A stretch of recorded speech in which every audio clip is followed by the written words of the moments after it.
Welcome to part 3 of Visions of the 21st Century. Our topic is the desert of the soul. We explore the loss of soul and ask if it can be reborn in the modern world. Can we find our meaning again in an animated cosmos? The myths of humanity show the loss and recovery of the soul as the fundamental spiritual myth. The talk explores how the soul has lost its meaning as we have moved from a primal to the modern world view. We give examples from Eastern practices and also from depth psychology in the West, where it is recovered and made central. Let us examine these themes in part 3 of Visions of the 21st Century. Hello, welcome to the third part of Visions of the 21st Century. In this we move to a radically different perspective.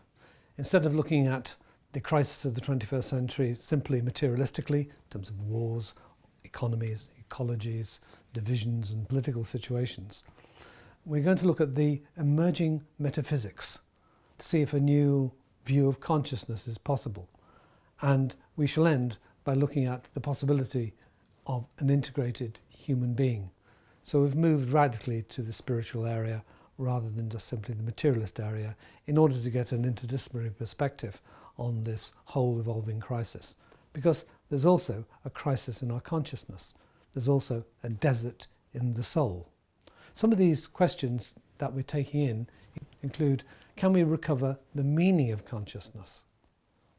Can the destructive aspects of our nature be understood and transformed? Can we recover our soul, an animus mundi, the soul of the world, within a meaningful cosmos? And can we find a path of individuation, to use a term of Carl Jung, in the psyche? Can we transform, therefore, not just our political and economic systems, can we transform ourselves? And on a metaphysical level, can the cosmos be ensouled at a new level?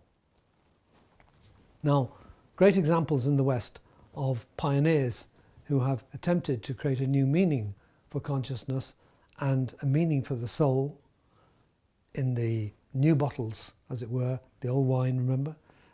The old wisdom in the new bottles and the new containers that is required for the 20th and 21st centuries.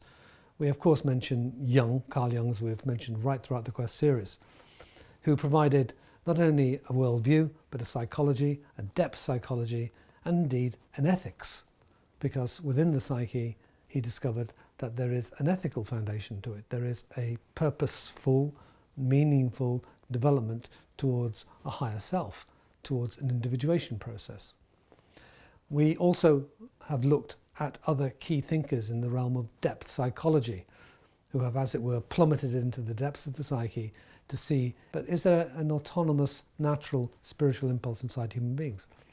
So if we look at the work of Stanislav Grof, for example, we can find that tracing back right into the birth process and even into the womb, the development of the child takes place in a transpersonal manner at the beginning of its life. That there is an archetypal foundation to the psyche, and that the experience of birth profoundly affects the infant, the baby, throughout the whole of their subsequent life. And when they recall it as an adult, they recall it in archetypal terms. It's as if the transpersonal and the archetypal surround at all levels. We also look at the continued growth of Eastern practices in the open competition of religions for the soul. The West, in its search for spiritual sustenance, has increasingly turned to the East. Some people have said, including Jung actually, that the Western man should not look for a deep incorporation of the East, because, as it were, the West and the East are fundamentally different.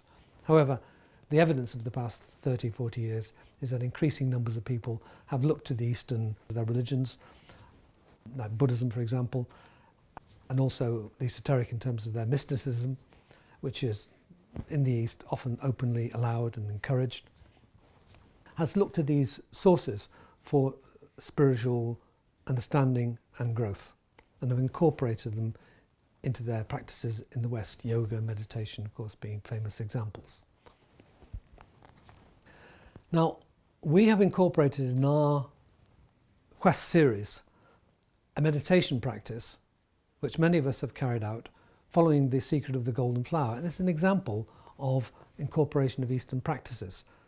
And in this meditative practice, which is explained in this ancient text, that the sources of Chinese understanding of the psyche, their spiritual understanding of the psyche, can be found in these texts.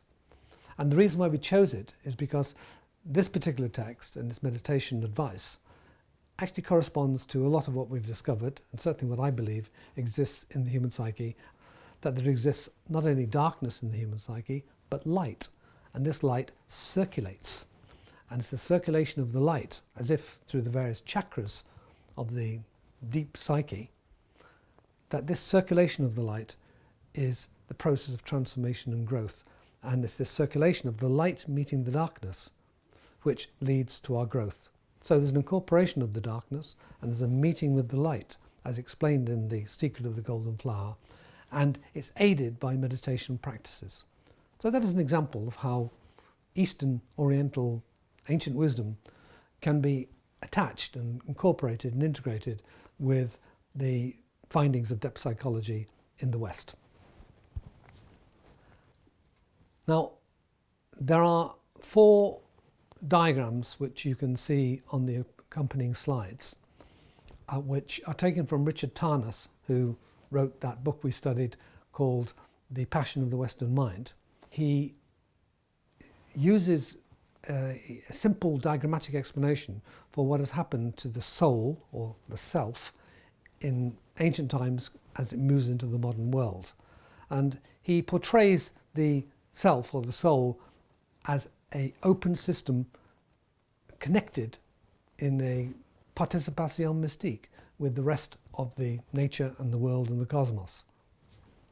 In diagram 1, we see on the left-hand circle the self and the world both shaded.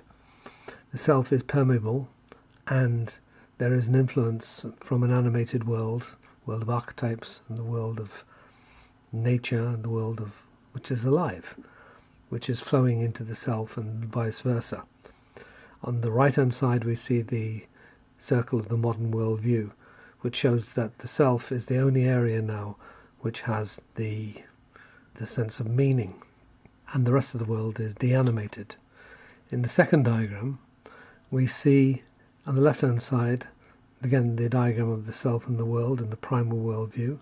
The self has, as it were, been reduced, the area of significance and meaning. It's not so much that the circle of the self there is reduced, but the area of meaning, which is the total circle of the world, cosmos, nature, is reduced. And the world around it is deanimated. In the third diagram, we see the intermediary position, as it were, between the first two, where the relationship to the divine, or to God is conceived of as a extraplanetary force, as it were, above, and has the total area of significance to which the self is linked, while the world has again been deanimated, deprived of its previous significance and aliveness and luminosity. In the fourth diagram, we see that the primal worldview and the late modern worldview might be viewed as a reduction of the self to a tiny area of significance in a world which has become desouled, without meaning, or without its own inherent meaning. And the only sense of meaning is in this reduced sense of self. However, self is, in this sense, soul, might be thought of as big S, whereas the small s, or the sense of self-image or self-esteem, or the ego, has been expanded, so that in the modern world the ego has achieved a tremendous sense of illusory mastery, while the inner sense of self and meaning and soul has been reduced enormously. Instead of the self expanding, the self has become smaller. And that the human being and even our planet is seen as infinitesimally small in a vast, vast universe, which if we deprive of meaning by saying it's just an accident, or it's dead essentially, and life has emerged accidentally out of this universe, then it follows too that our consciousness has emerged accidentally. And therefore consciousness, our true essence, is deprived of any sense of meaning. It's here by accident. So the self is reduced to a small area of meaning in a vast cosmos, which is there, as it were, by accident. So paradoxically, the more we've understood, the less important we are.